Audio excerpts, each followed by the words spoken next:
Dans cette vidéo, je vais vous présenter la caméra sportive HDR AS15 de chez Sony. Pas que pour vous en faire des éloges, mais aussi pour vous parler de ses points faibles. Car si c'est une très bonne concurrente des GoPro, de par son prix et de par la qualité d'enregistrement HD qu'elle produit, l'on remarquera vite qu'elle a ses limites dans certains domaines. Place au test. Le packaging est très sobre. Malgré cela, nous aurons naturellement les éléments indispensables. En l'occurrence, le caisson étanche de très bonne facture, étanche à 50 mètres, avec un pas de vis Kodak, qui permettra d'être utilisé avec des trépieds traditionnels. Des glissières de fixation, un plat et un arrondi pour une fixation sur casque. Rien de plus minimaliste, on va dire. Le câble USB qui permettra en même temps la charge et le transfert de photos et vidéos. Une notice technique, bien utile. Et naturellement, la caméra qui elle aussi est indispensable. Passons à la caméra et ses connectiques. La caméra est petite, agréable en prise en main, facile d'accès au niveau des paramétrages et l'arrière est une trappe qui se coulisse et qui s'ouvre.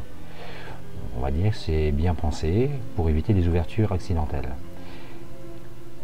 À l'intérieur vont se trouver la partie batterie, donc qui est sur une glissière, qui permettra de découvrir donc cette batterie de 1240 mAh et qui nous permettra de travailler en pleine charge avec des températures moyennes à peu près 3 heures. Vous aurez aussi naturellement l'emplacement des micro SD, donc micro SD ou micro stick. Voilà. Et naturellement le bouton de blocage de touche et le bouton de mise en marche et démarrage d'enregistrement. En dessous, nous aurons les connectiques suivantes. La prise USB 2 qui permettra de charger et en même temps de transférer les images. Une prise HDMI qui permettra de lire les films directement sur la télé. Une prise jack pour un micro complémentaire. Et vous aurez, grâce à un accessoire complémentaire, la possibilité de transformer votre caméra en caméscope, qui peut être assez intéressant, mais vu le prix de l'accessoire, c'est assez prohibitif. Parlons maintenant de l'objectif et du son. Donc c'est un objectif Carl Zeiss, environ 11 millions de pixels et 2 millions de pixels en photo, très bonne facture. Concernant le son, je vous laisse écouter un petit morceau de musique au piano.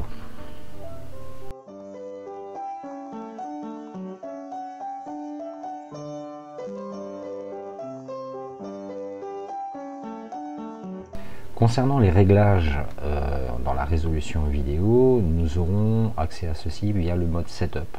D'ailleurs pour tous les autres modes c'est pareil, hein. Donc le mode setup, réglage, donc vidéo, et nous accéderons à notre préféré 1920 x 1080 en 60 images par seconde, accessible grâce à une mise à jour, et donc aussi en 30 images par seconde.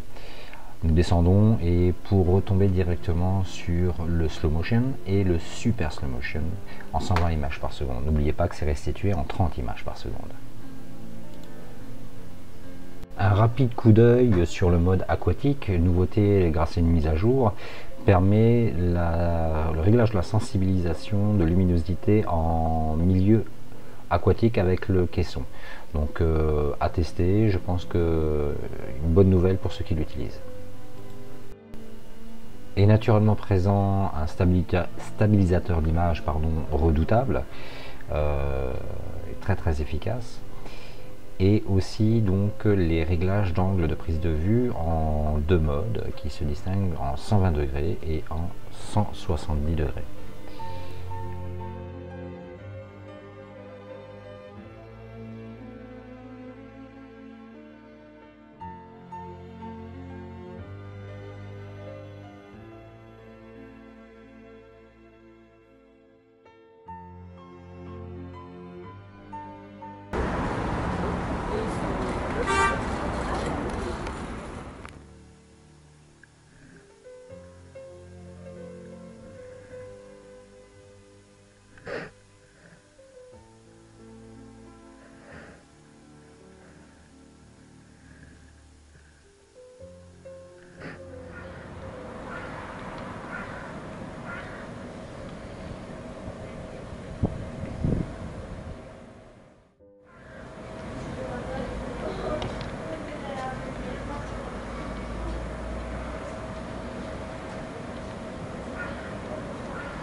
Voilà, cette vidéo est finie pour aujourd'hui. Je vous aurais présenté au mieux cette caméra avec ses avantages et ses inconvénients. On remarquera que le packaging est un peu light en termes de système de fixation pour le caisson étanche, que sa capacité en milieu très sombre est assez limitée. Mais l'on remarquera aussi et très rapidement que d'une part sa qualité HD est très bonne, le son qui en découle aussi, et donc comparativement aux autres caméras, pour une caméra à peu près 160 €, on va en tirer quand même un grand plaisir à l'utiliser. Je vous invite bientôt à venir me retrouver pour un autre test qui sera la petite sœur de cette caméra, qui est la AS30V. En termes technologiques, quelques points complémentaires, ne serait-ce que le GPS intégré et peut-être une qualité plus finalisée. Voilà, je vous dis à bientôt.